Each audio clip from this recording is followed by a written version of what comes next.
এয়া মই লৈছোঁ শেৱালি ফুল ধুনীয়াকৈ পানীত তিয়াই লৈছোঁ। তিয়াই 10 মিনিটমান মই ৰাখিছোঁ। তাৰপাছত মই পানীৰ পৰা ধুনীয়াকৈ ফুলখিনি টুকি পেলাই লৈ লওঁ।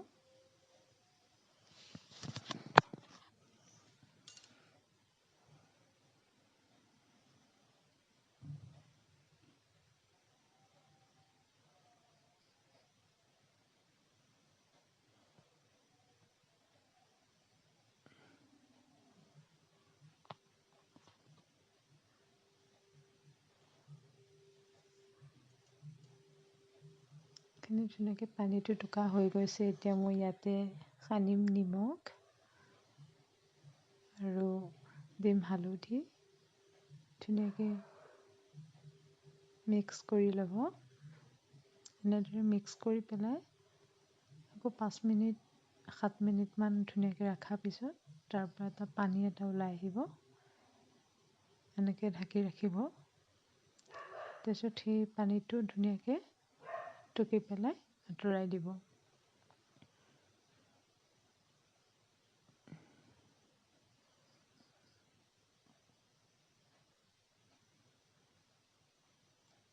খাবলৈ বৰ ধুনীয়া হয় ইয়াৰ পকৰাটো। মোৰ হ'লে বৰ ভাল লাগে। আপোনালোকৰ ভাল লাগেনে?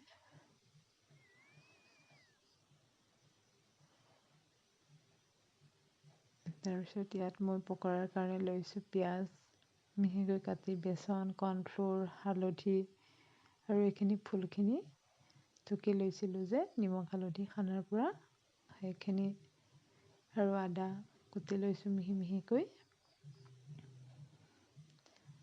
আৰু কেঁচা জলকীয়া।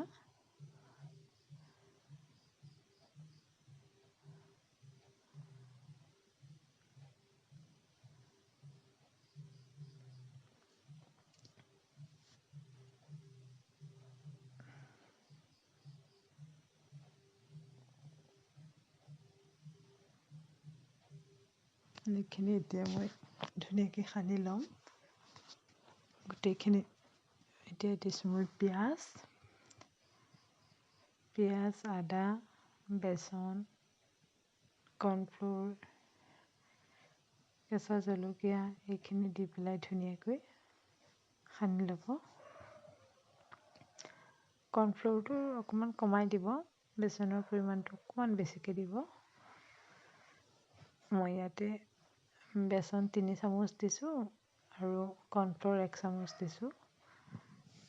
কৰ্ণফ্ল'ৰ আপোনালোকে দিবলৈ নিবিচাৰিলে নিদিবও পাৰে, স্কিপো কৰিব পাৰে।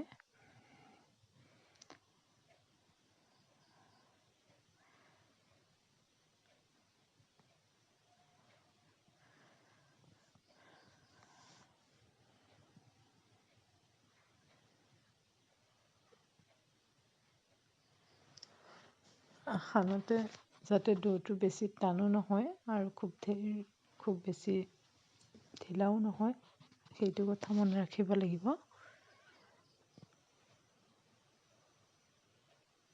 মোৰ পকৰাকেইটা বনাবলৈ সাজু হৈ গৈছে।